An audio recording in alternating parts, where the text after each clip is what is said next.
It has been 20 years since the Second World War ended with the failure of the Allied invasion at Normandy.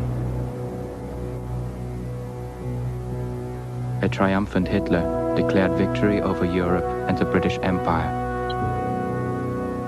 The United States withdrew from the conflict, listening to those like Charles Lindbergh, who had argued against a war with Germany.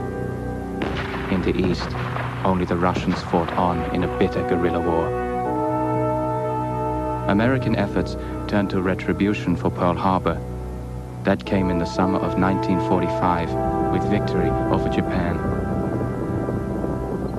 By then, American General Eisenhower had returned from Europe to the United States and a humiliating retirement. In 1947, King Edward and Queen Wallis assumed the British throne. Winston Churchill, who had barely escaped with his life after Normandy, died in exile in Canada in May 1953.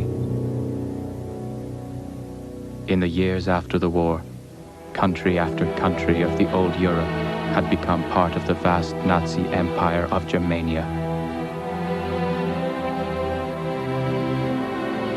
The Führer's architect, Albert Speer, built a monument to the Thousand-Year Reich. Germania's capital, Berlin, became a Nazi showplace. The SS became a peacetime police force, patrolling clean and orderly streets. As the 50s came to a close, Hitler was able to put a more civilized face on the Greater Reich.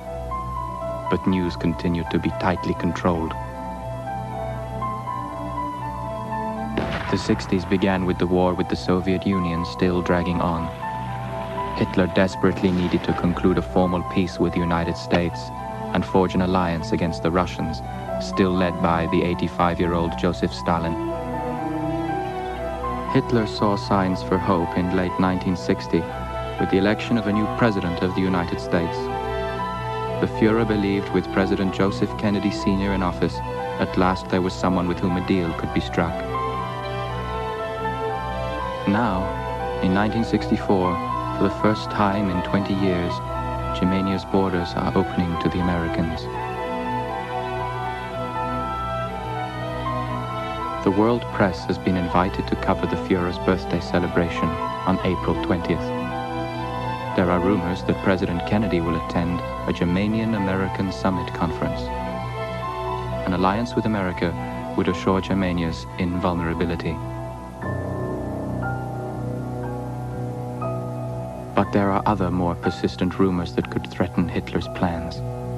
There were stories that something terrible happened in Germany during the war, that the official Nazi story that Jews and other minorities had been relocated to the East wasn't true. There are also rumors that in the Greater Reich, terrible things are still happening. Television, radio, and newspapers are all controlled by the powerful Ministry of Information. Nobody in the New Berlin dares to ask awkward questions.